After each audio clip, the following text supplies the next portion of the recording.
Before starting with the presentation, I wanted to let you know about the Career Academy series. We have 5 different workshops, and if you attend 3 out of the 5 workshops, you actually get entered to win 1 of 2 iPads. You also have to complete the survey as well. For the online participants, you have to complete and add you're going to have a quiz code, which has to be completed on the Google form. So if you have any questions, let us know. You can email cpd@mercy.edu if you have any questions filling that form out, but you should all get that survey at the end. So in order for you to track your attendance, you have to fill out those Google forms. Okay, and then at the end, I'll go over our next workshop and where you can find an RSVP to those workshops as well. Okay, so we are going to get started. All right, so resumes and Vmock and Jobscan, oh my. So what is a resume? A resume is your primary marketing document, which summarizes your experience, skill sets, meaning what have you done in previous opportunities, what kind of interpersonal skills have you gained through volunteer opportunities, internships, through being part of clubs on campus, and so on, and your different kinds of qualifications as well. It's supposed to be quick and easy to scan document. Employers usually take about 7 seconds on average to review your resume. So your resume has to be, at this point of your career, it has to be 1 page. It also showcases your skill sets through short and high impact statements and streamlined lists, which we'll go over in a little bit as well. The primary goal of your resume is to land you an interview for a position. So this is the main document that employers are looking at when reviewing candidates for opportunities. So again, it has to be succinct and the best description of your professional self. So there are different kinds of sections on a resume. The first section is the heading, which includes your first name and last name.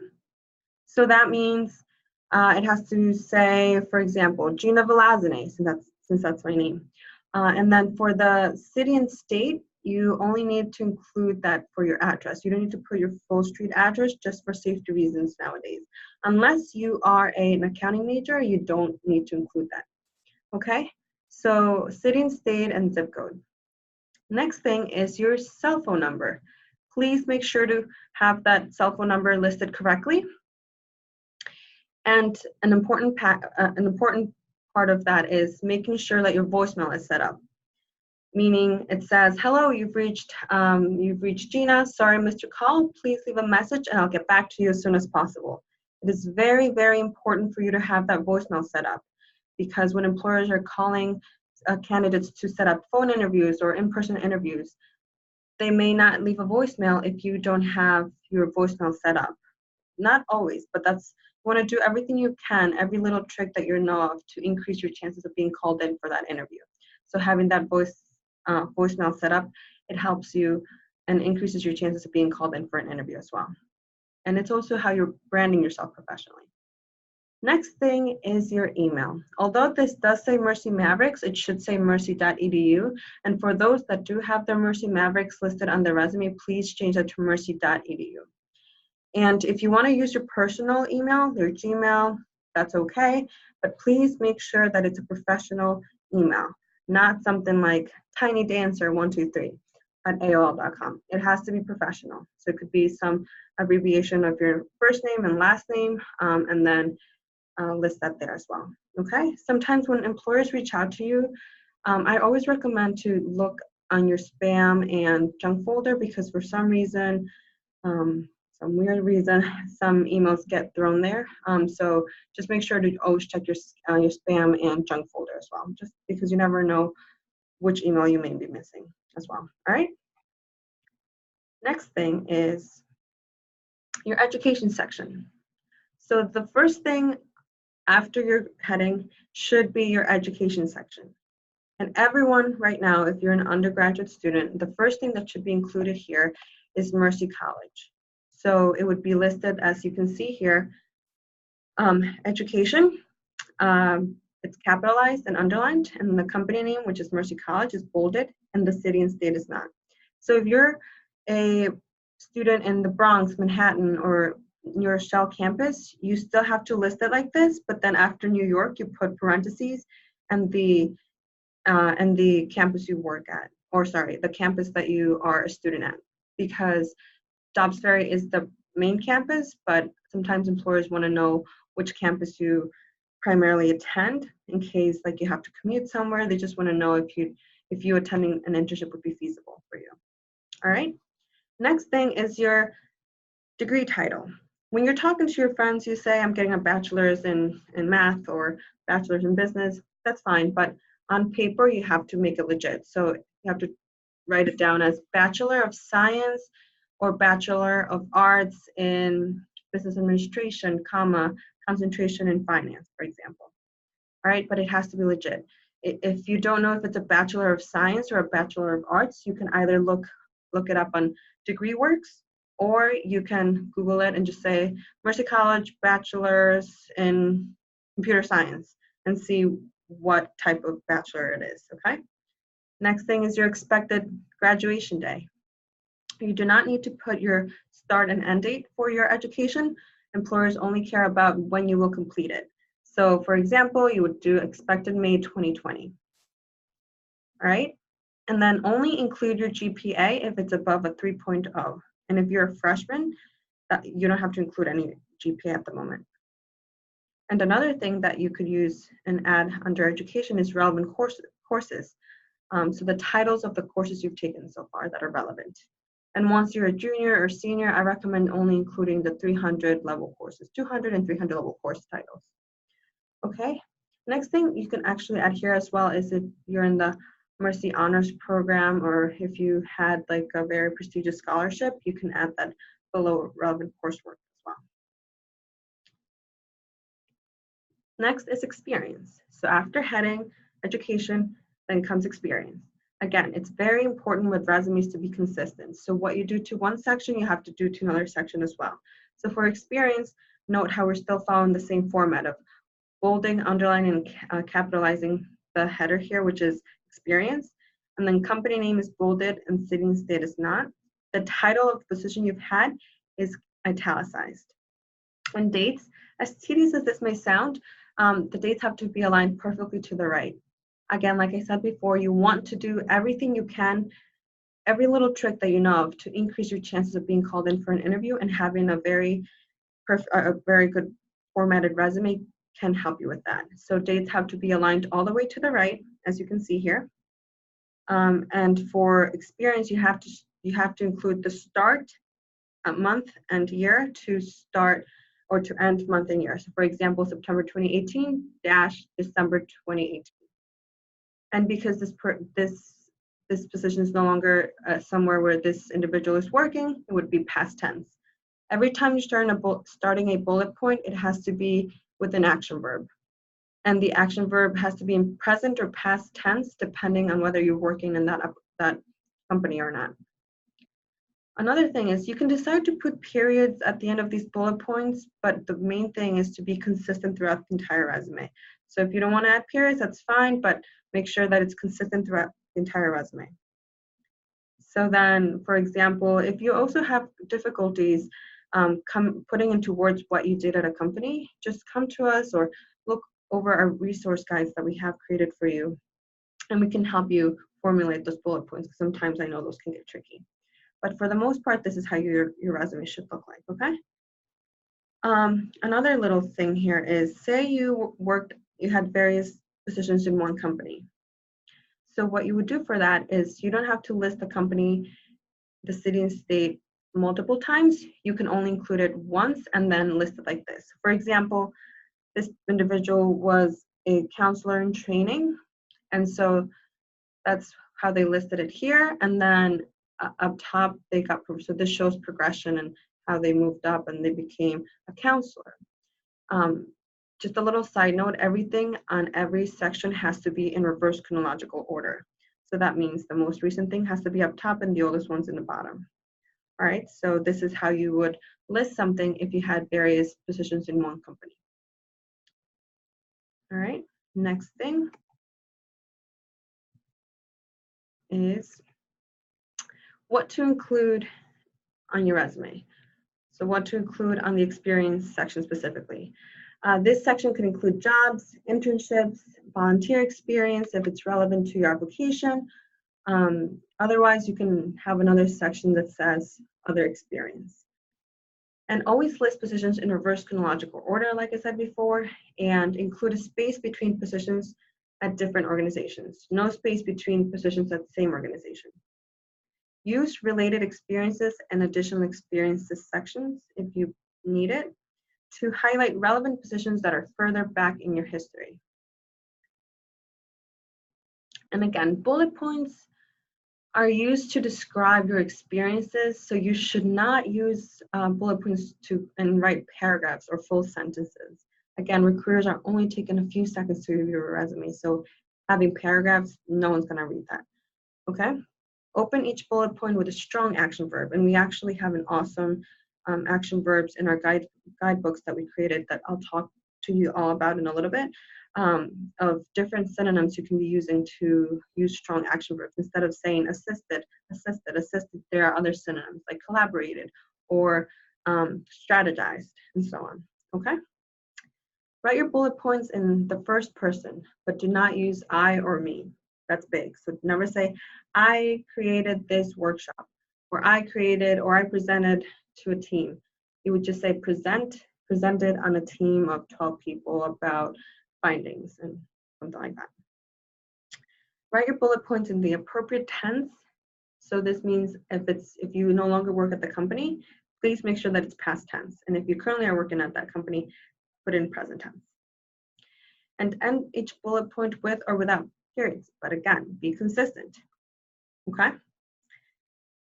Next section you can have is leadership activities and volunteer. So for example, this section here, it shows leadership and activities.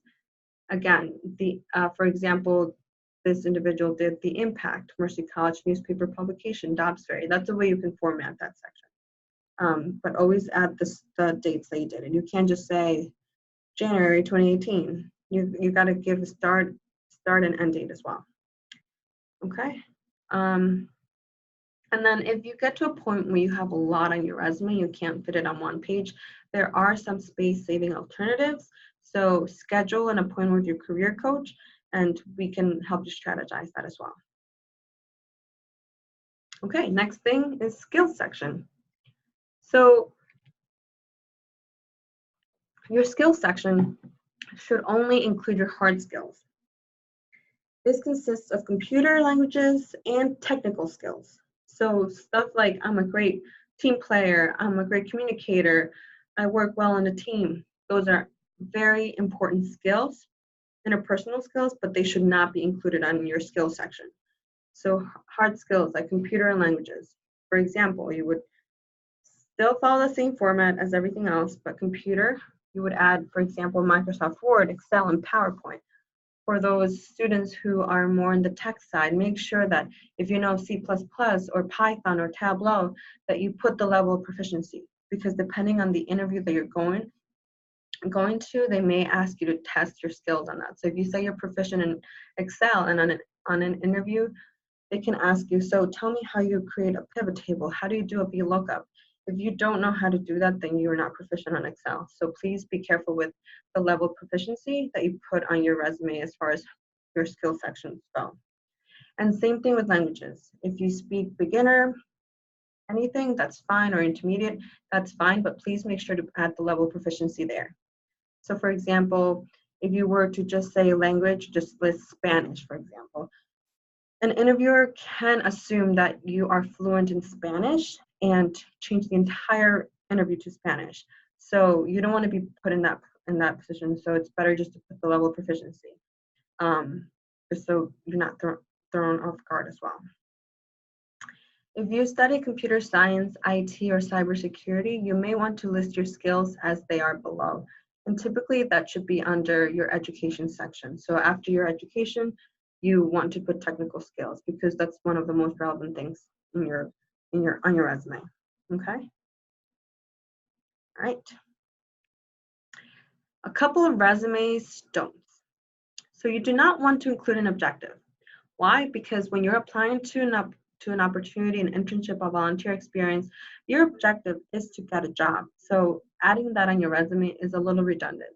And plus, maybe like 10 years ago, it was okay and actually kind of required for you to have an objective because you knew actual people were reading your resume. But nowadays, with so much artificial intelligence tools like applicant tracking systems, which are resume scanners, they're just picking out keywords that they're looking for. So having an objective is just taking up space on your resume and they're not needed, okay?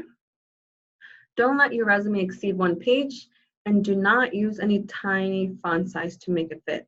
So the lowest your font size should be is 10 and the highest one is 12, okay? And it should always be black color. Make sure you're using a font that is easy to read. So I recommend, for my business students, I recommend Times New Roman, Calibri, maybe, but often Times New Roman, okay? And don't use unconventional formatting or symbols. It's very distracting and not professional. Don't use full sentences. Employers will not read them. Remember, it's about a 6 or 7 second scan. And don't include an unprofessional email address. Just use your name and numbers if necessary. Don't include I, but still write the first person and always use the correct verb tense. And again, if you're a freshman and you can't fit or fill up your entire resume, that is okay. But just don't fill it up with jargon. It's not gonna take you far. And that should kind of encourage you to get involved on campus, be part of a club, be part of a career community advisory board, get involved on campus, okay? Then don't overload your resume with jargon. Don't use elaborate designs as well, and don't list your hobbies. Hiring managers only care about what you can do for the company, and don't include unnecessary personal information like your marital status, religion, or social security number. Those are things that an employer cannot discriminate against as well, and it's not legal. And again, at the end, do not list references. Do not say references available upon request. It's a given that you'll have those ready when asked. Some resume resources, and I mentioned this briefly before. If you visit career.mercy.edu, you can get full access to these resume guides, which include resume samples, formats, verbs, sample bullet points. So for those common jobs that you guys may have, like camp counselor, babysitter, tutor, sales associate, we have some bullet points that you can incorporate onto your resume. And we have them industry-based. We have 7 career communities, and we created resource guides for you. And any resume question you may have are included here. So again, if you go to career.mercy.edu, you can access that there. Okay, so just because we're running a little bit out of time, I just want to make sure that to find the errors here, I hope you can see this. I guess you can send or type anything in the chat box.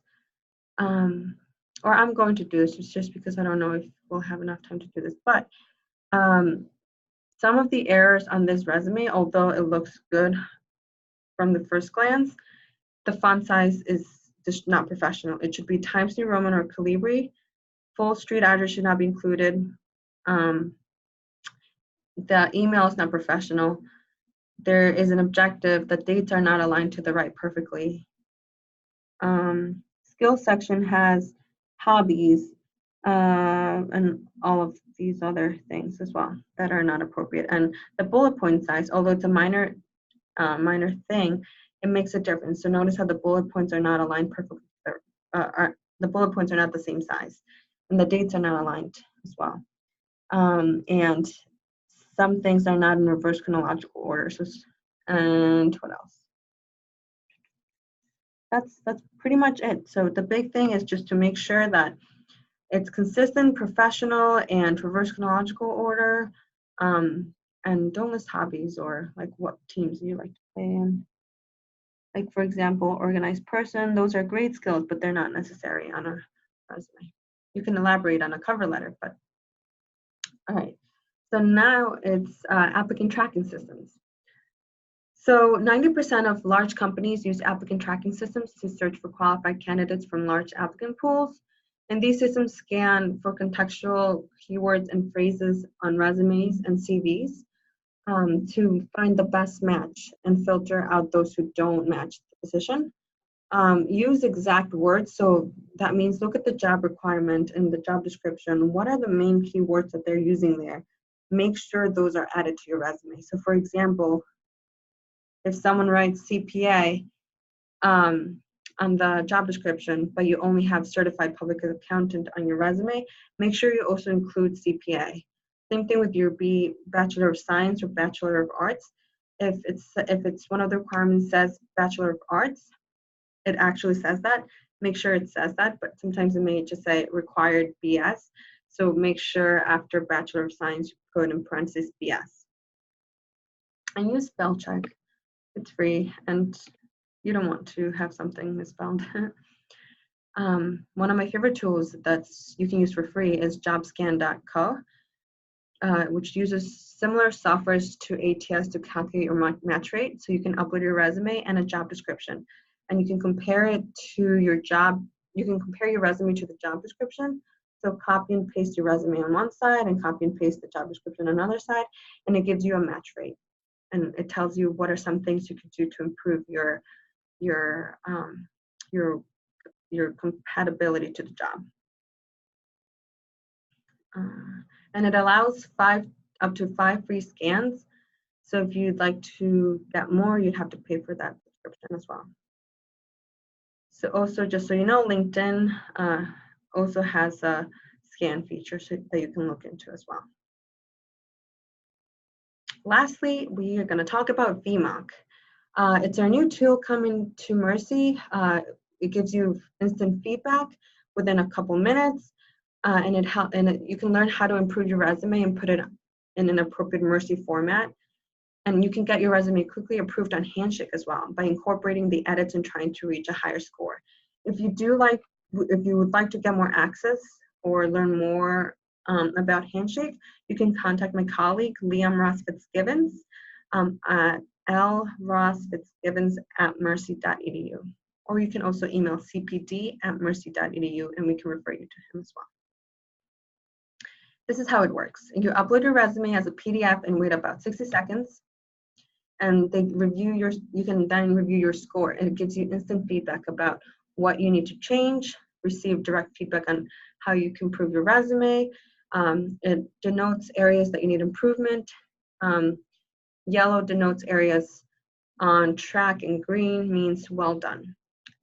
And also, it reviews the impact of the resume, the presentation, and competencies that employers will be seeking. And it makes edits and it gives you edits as well. So you can review the feedback and incorporate it into your resume. And lastly, you can upload it again to raise your score. And you have 10 attempts to get your resume above 85%, which is the approval rate. So once you get it to the 85%, you have your resume approved, which is exciting. So you can get instant feedback, okay? Which is something to look forward to. Okay, thank you everyone again for listening to us. I really appreciate it. Just so you know, if you do plan to continue with the Career Academy series, which I recommend you do because you can, if you attend 3 out of the 5, you can receive a professional development certificate, which can be added to your resume. It's a great resume booster. You can check it out at our website, career.mercy.edu, and go to next steps, attend events, scroll down, and it tells you when our events are. Even if you want to watch later and so on, you must RSVP so we can send you the link, okay? So these are our next workshops as well. Our next one is October 10th. It's Career Connections Day. It's before our Career Connections, excuse me. It's not that one. It will be October 8th. It's before our Career Connections Day, which will be on October 10th. For the online participants to get credit, you must complete, where is it? You must complete the survey that you were given, and please write this code down, because if you don't use this code, we won't be able to track you. So please make sure to use this code. get prompted to fill out this survey here, and you must use this code. If you do attend 3 out of the 5 workshops, you not only get a professional development certificate, but you also are entered in a raffle to win an iPad Pro, which is really exciting and a great tool for anything, really. Okay, so does anyone have any questions? Okay, so again, any questions? No. Okay, please feel free. I urge you to take advantage of these events that we have planned. Join your career community advisory boards. You can check them out by going to career.mercy.edu, depending on what industry you're interested in. We have listed, for example, human services and education. We have your career community leader, which is Alan Rossetti. You can reach out to him to get involved on student advisory boards and help plan, because you have a lot to say. And if you want to plan an event or want to market things differently, or you want a different kind of event plan for your community, let us know as well, okay? We value your feedback. With that being said, I hope you found this helpful, and I look forward to seeing some of you back on, or if not all of you back on campus or coming to these workshops as well, okay? All right, everyone, thank you very much. Have a good one. Okay, bye-bye. All right, I gotta figure this out.